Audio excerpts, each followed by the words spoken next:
Alors, je rappelle que André Barbeau, en 1967, avait complètement renoncé à localiser quoi que ce soit, et quand il interprète l'indice cyclique, ça peut valoir pour tel endroit, pour tel autre endroit, sans autre précision.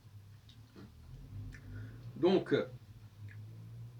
il semble qu'il avait été échaudé par l'idée de préciser les choses. N'oublions pas que la crise mondiale, l'ouvrage qui est publié en 63, 4 ans avant les astres de l'histoire, annonce que la Russie va rattraper les États-Unis très prochainement, ce qui n'est pas fait. Et d'autre part,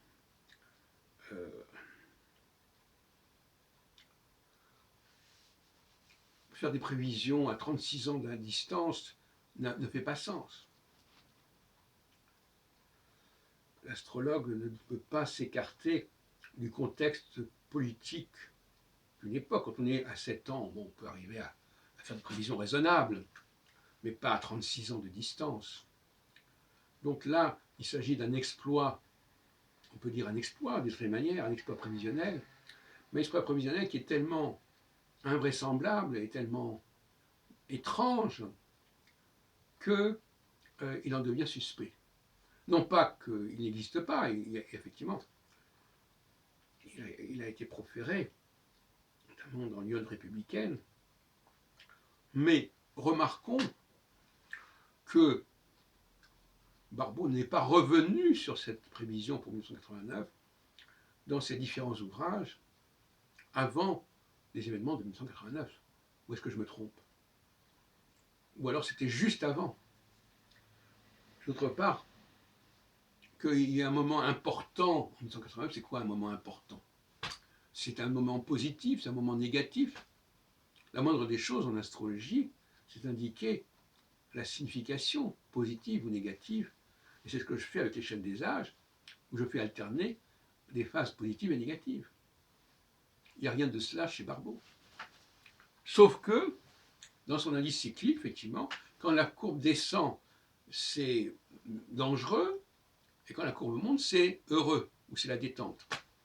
Malheureusement, comme je l'ai dit tout à l'heure, on ne peut pas distinguer l'opposition et la conjonction.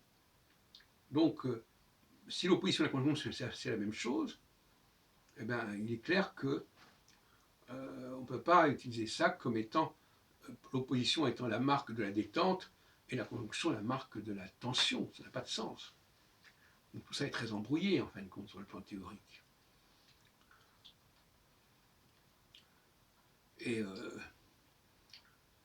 comme je le dis, l'école allemande, que j'ai bien connue, avec Reinhold Ebertin, je suis allé en 71 au congrès de Halle, où Barbeau n'était pas venu, à ma connaissance, je ne me souviens pas. En revanche, il y avait plusieurs personnes comme Paul Colombet qui était venu, Henri Lecor. Mais voilà, donc c'est une vérité. La division par 4 est fondamentale. C'est d'ailleurs le principe même des signes cardinaux fixes et mutables. Pour Reinhold Ebertin, les signes cardinaux sont tous conjoints, en fin de compte. Deux planètes en signes cardinaux différents sont comme conjointes. Deux planètes et les signes cardinaux différents, ben comme vous le savez, des planètes en opposition sont dans les signes de même catégorie, de même mode. Bélier et Balance, ce sont deux signes cardinaux. Taureau et Scorpion, ce sont deux signes fixes. Donc on voit bien que dans ce système-là, l'opposition est assimilable à la conjonction, et même au carré, puisque dans les carrés, aussi, le carré est dans le même type de signe que la conjonction et l'opposition. Bélier, les signes, 4 signes cardinaux, ça correspond au carré, à la conjonction et à l'opposition. Donc, c'est son indice cyclique lui-même qui est fondé sur du sable. Et il n'a rien d'étonnant à ce que, en dépit des coïncidences qu'avait remarqué Paul-Henri Gouchon, que j'ai bien connu, et que reprend Barbeau à son compte, en dépit de cela, a posteriori, prophétie a posteriori, après coup, eh bien, en dépit de cela, ça n'a pas donné grand-chose, cette extrapolation. Et comme je disais tout à l'heure, enfin j'ai voulu dire que tout à l'heure, Barbeau, quand il commente, puisqu'il y a une vidéo où il en parle, commente les différents mouvements de la courbe, eh bien il travaille sur des périodes beaucoup plus courtes, qui sont loin d'être des périodes de 36 ans. Donc l'indice cyclique, lui, il ne travaille pas sur 36 ans. Et entre les deux guerres mondiales, il n'y a pas 36 ans. Donc cette histoire de 36 ans, c'est une sorte d'ovni astrologique.